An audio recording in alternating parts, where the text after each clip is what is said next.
제가 많은 사람들을 상담하지 않았겠어요?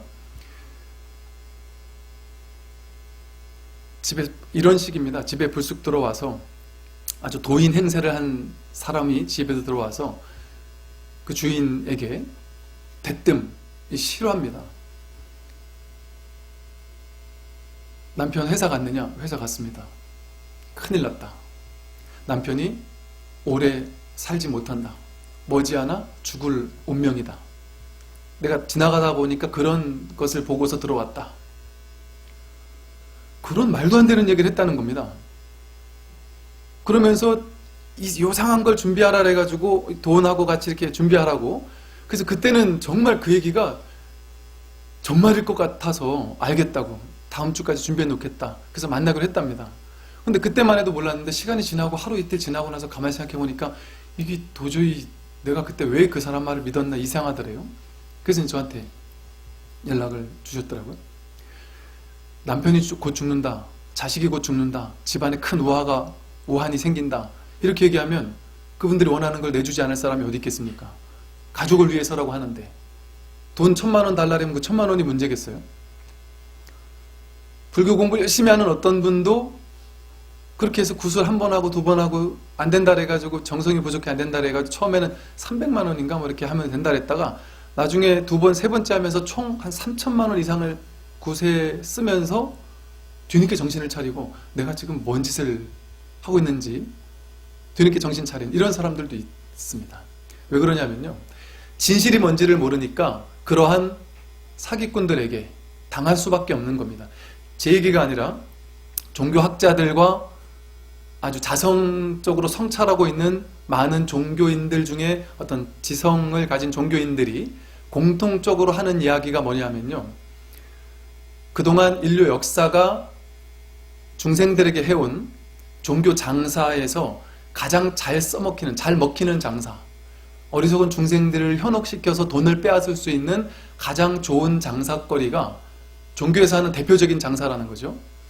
그게 바로 중생들에게 두려움을 조장시키는 거랍니다. 즉, 당신은 죄업을 졌죠? 죄업을 졌으면 지옥 갑니다. 절에 와서 기도하고 참여하지 않으면 지옥 갑니다. 천도지하지 않으면 큰일 납니다. 면죄부를 사게 하고 교회 와서 헌금하고 성당에 와서 회개하고 이거 하지 않으면 지옥 간다. 이렇게 하면 중생들은 두려움에 떠는 거예요. 두려움에 떠니까 그분에게 가서 돈도 바치고 뭐든지 갖다 바치지 않을 수가 없다는 거죠. 중생들을 가장 현혹시키기 쉬운 것이 바로 두려움을 조장하는 일입니다. 이 제 얘기가 아니에요. 사람들은 누구나 두려움에 사로잡혀 있습니다. 여러분 여기 계시는 모든 분들이 다 두려움에 빠져 계세요. 미래에 대한 두려움. 미래에 내가 망하면 어쩌지? 내가 무너지면 어쩌지? 내 건강이 나빠지면 어쩌지? 내 자식들이 내 마음대로 안 되면 어쩌지? 돈이 없어지면 어쩌지? 빨리 죽으면 어쩌지? 온갖 두려움에, 심지어 죽고 나서 다음 생에 내가 지옥 가면 어쩌지? 온갖 두려움에 빠져있기 때문에 그 두려움을 없애기 위해서 종교를 찾는 것이거든요. 그런데 확실하게 말씀을 드립니다. 진정한 종교는 그렇게 두려움을 조장하지 않습니다. 사실은 두려움을 조장해야지만, 좀 안 좋게 얘기하면 두려움을 조장해야지만 종교 장사가 잘 돼요. 와서 보시를 많이 하고 헌금을 많이 한다는 거죠.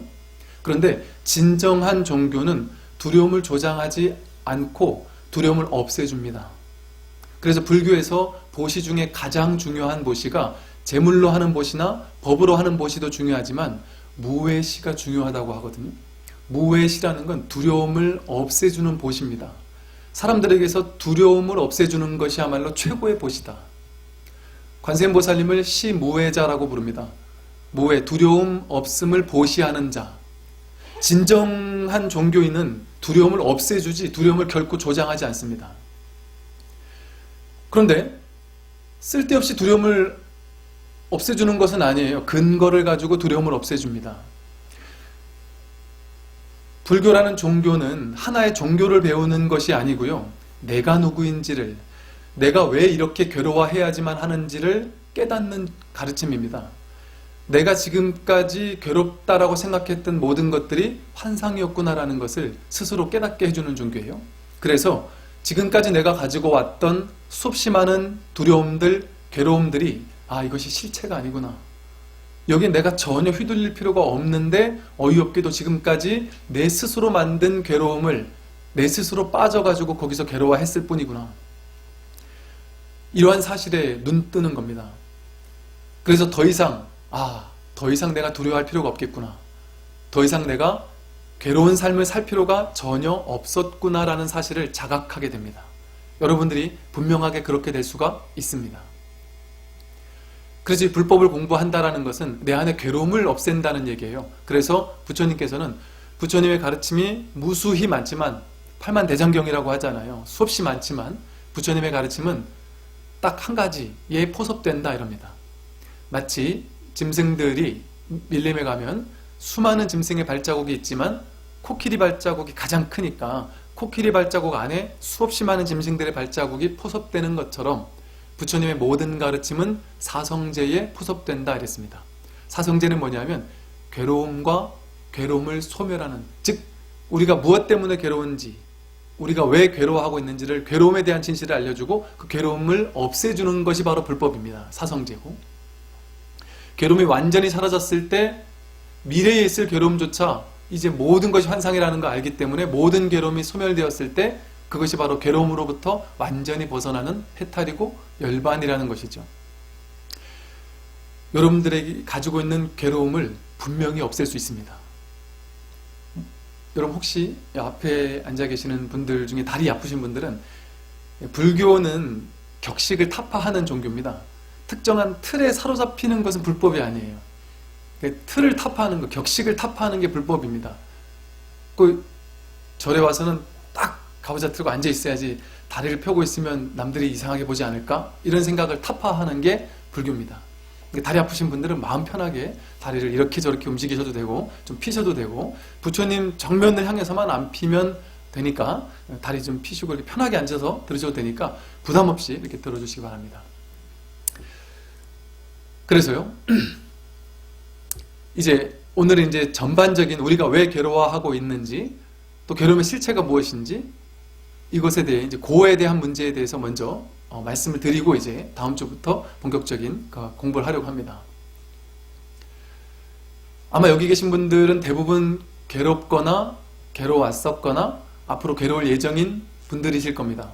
괴롭지 않은 사람은 아마도 이 자리에 오지 않습니다. 그래서 괴로움은 사실은 축복과도 같아요.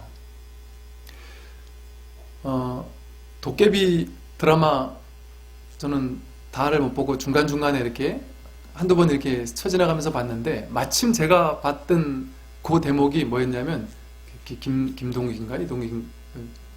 이동욱이 어디 의자에 앉아서 이렇게 죽은 사람인지 뭐 이렇게 번호표를 뽑고 있더라고요. 근데 번호표가 막 몇만, 몇천, 몇백, 몇십, 몇 이렇게 막 돼 있더라고요. 천상세계에 있는 천신들이, 신들이, 인간들은 본래부터 인간이었던 사람은 없죠. 천상세계 신들이었다 그럽니다. 천상세계 신들이었던 존재들이, 천상세계는 28천이 있다고 하는데, 즉 의식 수준에 따라서 수없이 많은 다양한 단계의 천상세계가 있는데, 그 수많은 의식세계에 있는 천상세계 신들은 너무나도 행복하다 보니까, 너무나도 편안하고 행복하다 보니까, 모든 게 다 이루어지는 천상세계니까 다 행복하다 보니까 거기 안주하는 것 외에는 할 수가 없습니다. 앞으로 더 나아가려는 의식 자체를 가지지 못한다는 거죠. 그 수억 겁을 거기에 그냥 정체되어 있는 거예요. 근데 기쁜 게 하루 이틀이 기쁘지, 한 2박 3일, 3박 4일 휴가 갔을 때 기쁘지, 이제 계속 쉬어 이러면은 기쁘지 않은 것처럼, 기쁨도, 이 즐거움도 잠깐 있을 때 즐겁지, 계속 즐겁고 계속 그 상황이면 결코 즐겁지 않다는 것이죠. 그래서 천상세계 신들 가운데 뭔가 내가 지금 여기에 정체되어 있지 않고 뭔가 또 다른 정신적인 도약, 정신적인 성장을 이룰 수 있는, 깨달음을 이룰 수 있는 무언가를 갈구하기 시작하고, 일체유심조라는 법칙에 따라서 마음에 무언가를 간절히 원하면 그것이 보이게 돼 있거든요. 답이 보이게 돼 있거든요. 그 답으로서 이 천상세계 신들에게 주어지는 것들이 바로 인간계라는 놀라운 신비로운 땅입니다. 그 누구도 가기 힘든 인간계라는 아주 놀라운 땅, 부처님께서 조갑상토라고 해서 겐지스 강에서 손톱으로 이렇게 겐지스 강의 모래를 이렇게 집어 올렸습니다. 뭐 얼마나 조금 올라가 있겠어요? 아는 존자에게 인간으로 태어난다는 것은 이렇게 요 위에 있는 모래만큼 어렵다. 그러나 이 갯벌에 있는 수없이 많은 모래처럼 인간으로 태어나지 못할 확률은 이렇게 많다. 거기에다 부처님 법을 공부할 수 있는 확률 또한 이렇게 조갑상토만큼 어렵다. 천상세계 수백, 수천, 수조, 어마어마한 상상할 수 없는 번호표를 뽑고 순번을 인간계로 태어나려고 순번을 기다리는 사람들이 수억 겁을 줄을 서고 있단 말이죠. 여러분들도 그냥 어쩌다 보니까 온 것 같지만 수억 겁을 줄 서가지고 번호표 뽑고 기다리다가 겨우 이 땅에 태어난 게 바로 이번 생입니다. 지금 여러분이 태어난 결과물입니다. 그런데 왜 이렇게 천상세계 신들이 인간계에 태어나려고 하느냐? 인간계는 아주 놀라운 세계인데 왜 그러냐면 인간계에서만 깨달음을 얻을 수도 있고 업을 지을 수도 있고 업장을 소멸할 수도 있다. 그럽니다. 나머지 5개의 육도 윤회 가운데 나머지 5개의 세계에서는 업을 짓지도 못하고 깨달음을 얻지도 못합니다. 깨달음이 일어나지 않는 곳이죠. 근데 인간계는 깨달음이 일어나는 놀라운 행성인데 그 이유가 바로 괴로움이라는 삶의 구조가 있기 때문입니다. 괴로움이 있을 때만 그 괴로움에서 벗어나려고 하는 에너지가 생기고 마음이 생기고 괴로움에서 벗어나려고 하고 내가 이 괴로움에서 벗어나고야 말리라라는 어떤 그런 발심이 있었을 때 그 발심이 내 삶을 변화시킵니다. 나를 괴로움에서 벗어나게 만들고 나를 괴로움에서 한 단계 도약할 수 있는 정신적인 성장을 일어나게 만들어주는 거죠. 그래서 천상세계 신들이 인간계로 태어나기 전에 자신들이 가지고 있는 다양한 어떤 그 의도에 따라서 괴로움을 적재적소에 이렇게 배치시켜 놓습니다. 왜냐하면 인간계에 온 목적이 괴로움을 통해 성장하는 시나리오이기 때문에 그래요. 여러분들이 인간계에 태어난 이유는 행복하려고 태어난 것이 본래부터 아니라는 거죠. 괴로움이라는 삶의 구조를 통해서 성장하기 위해서 태어난 겁니다. 왜 그래 태어났을까요? 천상세계에 인간계 1600년이 천상세계 6개 6천에 있는 천상세계의 하루입니다. 근데 그 위에 새끼 무새끼 있는 하늘은 더 긴 세월이에요. 그러니까 쉽게 말해서 우리가 100년을 살다가 천상세계 다시 올라가도 저 새끼 무새끼의 하늘에서는 한 5분, 10분, 1분밖에 안 지나가요. 그러니까 1분, 2분 정도 괴로움을 받고 와가지고 얼등하게 내가 정신적으로 성장할 수 있다면 당연히 인간계에 가는 것을 선택하지 않겠습니까? 그러한 고해바다라고 부처님께서 말씀하신 이 고라는 괴로움이라는 삶의 구조를 통해서 깨달음으로 나아가고자 하는 원력을 가진 존재들이 태어나는 곳이 바로 이 지구별이라는 곳이고 인간계라는 독특한 행성입니다. 그래서 부처님께서 인간 몸 받아 태어나기 어렵고 그러나 인간 몸 받아 태어났더라도 이 불법을 제대로 된 참된 불법을 만나기 어렵다. 여러분들이 지금 괴로워하는 것을 벗어나고 싶잖아요. 괴로워하는 것에서 없어지고 싶습니다. 괴로움이 없고 나에겐 무한한 행복만 왔으면 좋겠다라고 여깁니다. 근데 여러분이 처음에 인간계로 태어날 때의 목적은 그게 아니라는 것이죠. 적절한 괴로움이야말로 우리를 깨어나게 하고 실제 제가 진지하게 발심한 많은 분들을 뵈면 특정한 괴로움이 있었을 때 특정한 힘든 일이 있었을 때 그것을 극복해보고자 법당에 나오기 시작한 사람들이 대부분입니다. 보살님들이 가장 많이 오는 경우는 아들 고3 될 때 어떤 거사님들은 보살님한테 삐지세요. 야 진짜 너무한다. 내가 돈 벌어다가 이렇게 먹이는데 아들 고3 될 땐 그렇게 기도를 열심히 하더니 나 진급 들어갈 때는 기도도 안 하냐? 이러고 막 화내는 분도 봤는데 그렇게 힘들 때 혹은 부모님이 돌아가셨을 때라든가 뭔가 큰 병으로 힘들어할 때라든가 아니면 큰 사기를 당했다든가 아니면 너무너무 마음에 힘든 일이 생겼다든가 그럴 때 이제 와서 마음을 어떤 위로받고 싶어하고 치유받고 싶어합니다. 그냥 마냥 행복한 사람은 절에 안 옵니다. 그리고 승승장구하기만 하는 사람 절에 안 옵니다. 절에 올 필요가 없거든요. 나날이 행복하니까. 그냥 막 잘 나가니까 잘 나가는 사람이 가장 위험한 점은 뭐냐 하면요. 잘 나가는 사람은 내가 잘 나가고 있는 그 것만 보이거든요. 잘 나가지 못할 수도 있다는 가능성은 보지 못합니다. 그래서 사실은 여러분들 이렇게 주변을 돌아보면 20대나 30대 젊은 사람들은 여기에 없는 이유가 20대, 30대 때는 한참 막 나가야 되는 시기거든요. 그런 때라서 삶의 어떤 의미, 이런 것을 찾고자 하지 않습니다. 근데 나이가 들면 들수록 삶이란 도대체 무엇일까? 난 왜 이렇게 괴로움을 당해야만 하는 것일까? 이런 것에 대한 근원적인 고민을 하게 됩니다. 그래서 괴로움이 있다는 것은 아주 축복과도 같습니다. 진정으로 그 괴로움을 잘 다룰 수만 있다면. 그리고 만약에 저는 괴로움이 없는데요? 저는 괴로움이 없습니다 라고 생각하시는 분이 계신다면 여러분들은 지금 무언가를 추구하고 계시지 않습니까?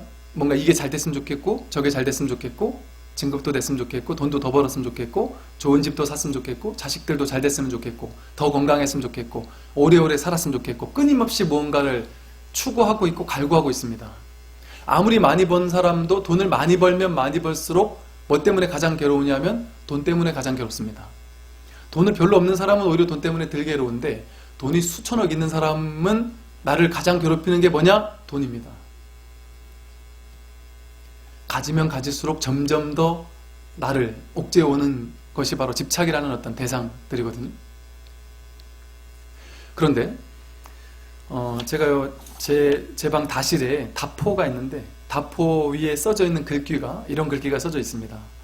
참 아름다운 글귀인데요. 우리가 행복이라고 여기는 것들은 언젠가 모두 사라진다. 걱정할 필요가 없다. 그것들은 거짓 행복들이다.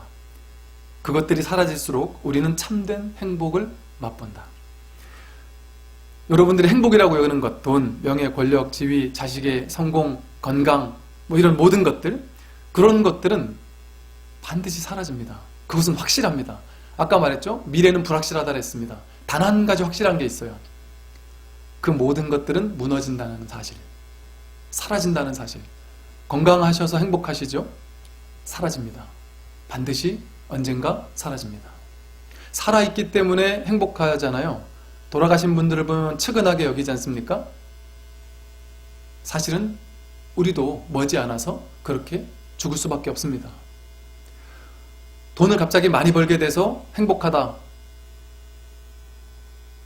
그 돈을 이걸 놓치면 안 되는데 하고 이제 걱정이 될 겁니다. 그러나 걱정할 필요가 없습니다. 그 돈은 아무리 많이 벌었더라도 그 돈은 결국 사라집니다. 내가 죽고 나면 의미가 없어요. 자식이 나에게는 가장 큰 행복이다. 내가 죽으면 자식도 없습니다. 이번 생에 내 자식에 대해서 내 자식이라고 아주 애지중지하면서 사랑하잖아요. 근데 사실은 지금 바로 옆에 앉아 계시는 옷깃만 스쳐도 500생의 인연이라고 하잖아요. 옆에 앉아 계시는 오늘 난생 처음 본 이분이 어쩌면 전생에 여러분이 눈물을 머금고 헤어졌던, 잃어버린, 전쟁통에 잊어버렸던 그 아들이었을 수도 있고 그 딸이었을 수도 있습니다. 전생 자식은 별 관심이 없잖아요. 이번 생 자식만 관심이 있어 하잖아요. 사실은 우리 모두가 그런 한 가족입니다. 하나의 존재예요. 하나의 존재. 하나라는 성품에서 다 뿜어져 나온 하나의 그림자들에 불과합니다. 하나라는 바다의 그 성품에서 뿜어져 나온 물결일 뿐입니다. 너, 나 따로따로 떨어진 존재는 하나도 없어요. 내 의식 속에서, 머릿속에서 너는 나와 다르다라고 착각하고 있을 뿐이지.